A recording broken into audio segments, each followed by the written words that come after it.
నేను సుమతి. మీరు lunch box వార్తలు వింటున్నారు. కస్టమర్లకు ఇండిగో ఎలాంటి షాక్ ఇచ్చింది? కేవలం 3 రోజుల్లో 7,200 కోట్ల విలువైన ఇళ్లు ఎక్కడ అమ్ముడయ్యాయి? ఏ కంపెనీ ఉద్యోగులను తొలగించాలనుకుంటోంది? ఇవే కాకుండా బిజినెస్, పర్సనల్ ఫైనాన్స్ కు సంబంధించిన వార్తలు ఈ రోజు లంచ్ బాక్స్ లో ఉన్నాయి. అవేంటో వినేద్దాం. దేశీయ మార్కెట్లో అతిపెద్ద విమానయాన సంస్థ ఇండిగో తన కస్టమర్లకు పెద్ద షాక్ ఇచ్చింది. ఎంపిక చేసిన కొన్ని సీట్లపై ఛార్జీలను పెంచాలని నిర్ణయించింది. సోమవారం ఈ విషయాన్ని ప్రకటిస్తూ లెగ్ రూమ్ తో ఎక్సెల్ సీటు ఉన్న ముందు సీటుకు ప్రయాణికులు ఎక్కువ ఛార్జీలు చెల్లించాల్సి ఉంటుందని ఇండిగో తెలియజేసింది. ఎయిర్లైన్స్ A320 లేదా A320 నియో ఎయిర్ క్రాఫ్ట్ లోని 180 లేదా 186 సీట్లలో ముందు భాగంలో ఎక్సెల్ ఉన్న 18 సీట్లు ఉన్నాయి. ఇప్పుడు ఈ సీట్ల కోసం ప్రయాణికులు గరిష్టంగా ₹2,000 వరకు అదనంగా ఛార్జీలు చెల్లించాల్సి ఉంటుంది. ముందు మధ్య సీటు కోసం ప్రయాణికులు ఇప్పుడు 1,500 వరకు అదనంగా చెల్లించాలి. గతంలో ఎయిర్లైన్స్ కంపెనీ ఈ సీట్లకు 150 నుంచి 1,500 వరకు అదనంగా వసూలు చేసేది.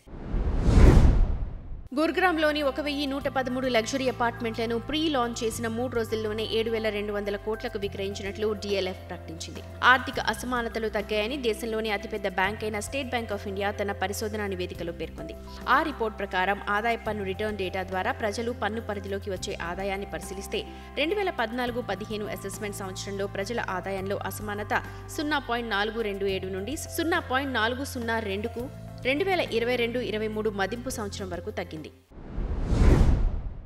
ఉల్లిపాయలు, టమాటో ధరల తగ్గుదల కారణంగా డిసెంబర్ 2023లో 5% మేర తగ్గుదల కనిపించింది. CRISIL market intelligence and analytics research సోమవారం విడుదల చేసిన రైస్ రోటీ రేట్ నివేదిక ప్రకారం ఇంట్లో తయారు చేసిన శాకాహారం థాలీ ధర గత 2 నెలల్లో 3% తగ్గింది. మాంసాహార థాలీ ధర 5% తగ్గింది. పండుగల సీజన్ తర్వాత ఇంటి వంటగదిలో ఉపయోగించే కూరగాయల ధరలు తగ్గాయని నివేదికలో పేర్కొన్నారు.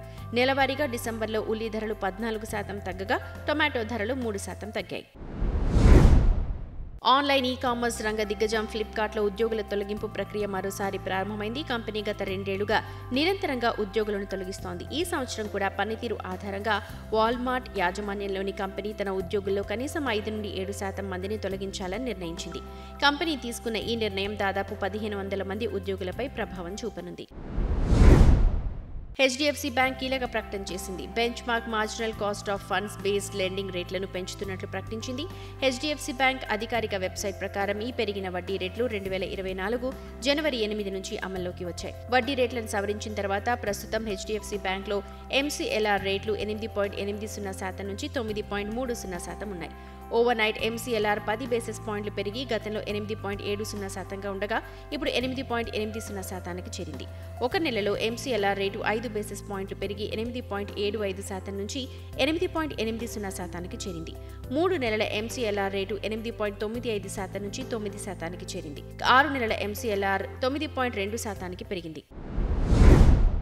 2023-24 ఆర్థిక సంవత్సరం మొదటి 9 నెలల్లో ఏప్రిల్ నుండి డిసెంబర్ వరకు GST వసూళ్లు దాదాపు 15 లక్షల కోట్ల రూపాయలు. ఇంకా డీటెయిల్గా చెప్పాలంటే ఆ మొత్తం 14.97 లక్షల కోట్ల రూపాయలు. ప్రతి నెల సగటు GST వసూళ్లు 1.66 లక్షల కోట్లు. GST అనేది వినియోగం ఆధారిత పన్ను విధానం.